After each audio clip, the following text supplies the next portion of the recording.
जी हाँ दोस्तों, आप लोग देख रहे हैं T420 न्यूज़। में बात करने वाला हूँ नज़रिया से नज़र। कहीं ना कहीं बात कर ले, ये गाना खेसारी लाल यादव का है और इस गाना को गाए खेसारी लाल यादव और प्रियंका सिंह। ये गाना गुड फादर का है। इसका ट्रेलर रिलीज किया गया है दोस्तों, बेहतरीन लुकिंग है। ये टाइम्स भोजपुरी पे आप लोगों को देखने के लिए मिलेगा 20 अगस्त को।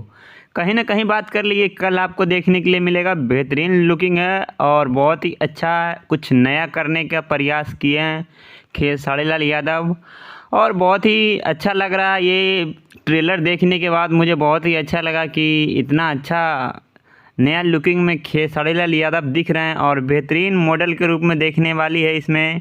तो कहीं ना कहीं बात कर ले, उनका नाम इसमें नहीं दिया गया है और कहीं ना कहीं बेहतरीन दोनों का जोड़ी बेहतरीन लग रहा है दोस्तों। देखिए आस्था सिंह है, बहुत ही अच्छा इन दोनों का जोड़ी और लुकिंग न्यू लुक में देखने के लिए मिलेगा।